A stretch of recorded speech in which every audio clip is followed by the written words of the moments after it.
नमस्कार, जोहार। एक बार फिर से आपका स्वागत। विभूतियों के चैप्टर को जब हम पढ़ रहे हैं तो उम्मीद कर रहा हूं कि मजा आ रहा होगा आपको पढ़ने में। अब ऐसा है कि जब हमने कुछ चैप्टरों को पढ़ा, बहुत सारे लोगों को पढ़ा विभूति के विषय में, तो अभी हम लोगों को और भी पढ़ना है। तो ऐसा ना है कि तो नहीं देख ही ली कि अरे विभूति के तो भाई इतने प्ले लिस्ट में डाल दे ली की पढ़बो, वो सब पढ़े के हो तो नहीं का है कि वो सब इंपॉर्टेंट हो, एग्जाम में ओकरे से प्रश्न पूछ दो। आज हम देखेंगे सखाराम गणेश दाउस्कर, ये नाम। इनका जन्म देवघर में होता है। कब? 17 दिसंबर 1869। कब जन्म, कहां पे हुआ है साहब? ये जन्म तिथि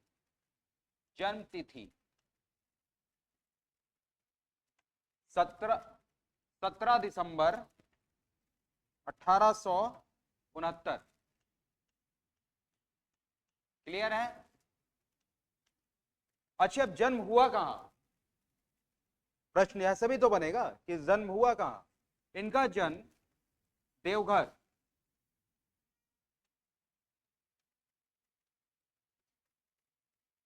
देवघर के विषय में सब कोई को पता होगा। देवों का घर कहा जाता है देवघर को। कांवड़ यात्रा लेकर जाते हैं ना, देवघर का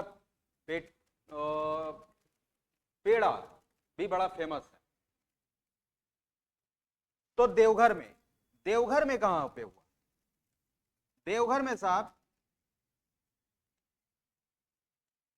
कैरो,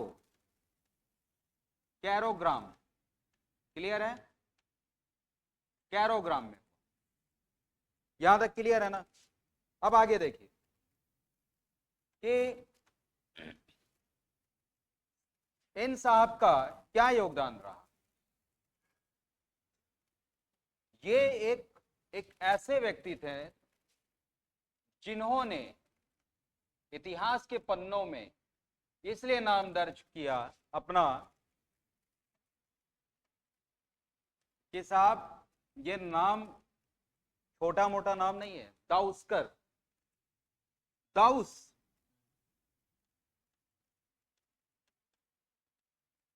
और प्लस कैरो जो उनका गांव का था, इनसे मिलकर बना दाउस्कर। दाउस्कर साहब एक बहुत बड़े चित्रकार, पत्रकार, साहित्यकार। कुछ लोगों में ये खास बात होती है कि साहब वो क्या करते हैं कि कलम के कुछ धनी होते हैं, कुछ जुबान के धनी होते हैं, कुछ शक्ति के धनी होते हैं, कुछ दिमाग के धनी होते हैं। जैसा कि मैं अक्सर कहता हूं, एक व्हाइट पेज पर अगर आप कुछ लिखते हैं तो उस व्हाइट पेज का महत्व तभी होगा कि आपने उस पर क्या लिखा है। तो हम लोग, हमारा और आपका जीवन उसी तरह का कोरा पेपर है। वो एक अपॉर्चुनिटी है, कोरा पेपर। हम उस पर क्या लिख सकते हैं, अपनी अपॉर्चुनिटी पर क्या लिख सकते हैं। ये साहित्यकार रहे, क्रांति साहित्य लिखते थे, और इनके जो साहित्य है जो 1910 में हिंदी भाषा में आई, जो 1904 में देउर कथा के नाम से, मैं इसको लिख देता हूं ताकि याद रहेगा। आज किसी कारण मैं पीपीटी से नहीं पढ़ा रहा हूं, क्योंकि कारण यह है कि मैं लाना ही भूल गया। तो इनका क्या है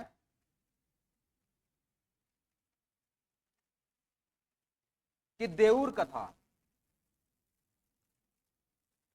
देउर कथा, ये याद रखिए। ये इसलिए याद रखना है क्योंकि प्रश्न बनेगा। इनके द्वारा रचित पुस्तक कब?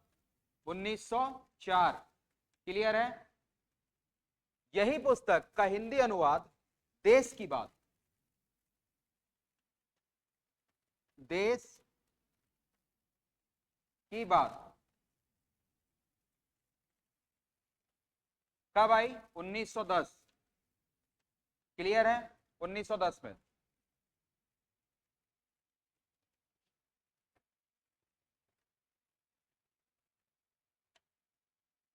उन्नीस सौ 10। देखिए, ये एक ऐसे शख्स रहे हैं जिन्होंने, आप लोगों ने दादा भाई नौरोजी जी के विषय में पढ़ा। दादा भाई नौरोजी जी का अर्थव्यवस्था में एक अलग योगदान रहा, और रमेश चंद्र दत्त, इन लोगों ने जब अर्थव्यवस्था के विषय में लिखा, ब्रिटिश काल की हुकूमत जो थी, उन्होंने लिखा कि भाई ऐसा है कि एक नवजात शिशु का दूध अगर छीन लिया जाए और उसे यौवन अवस्था में दिया जाए तो उसका कोई फायदा नहीं है। उन्होंने भारत की तत्कालीन अर्थव्यवस्था के विषय में लिखा कि किस प्रकार से हम शोषित और वंचित हो रहे। दाउस्कर साहब, इन्होंने क्या किया कि उसकी पूरी पेंटिंग बना दी उस अर्थव्यवस्था की, और अंग्रेजी हुकूमत के सामने लाकर उस पेंटिंग को रख दिया।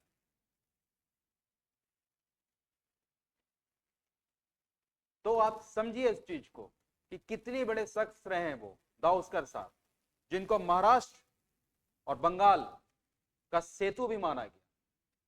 अरविंद घोष जी अपनी पुस्तक में लिखते हैं कि दाउस्कर साहब, इन्होंने पहली बार, इन्होंने क्या, पहली बार स्वराज्य शब्द, स्वराज्य शब्द, स्वराज्य शब्द का प्रयोग किया,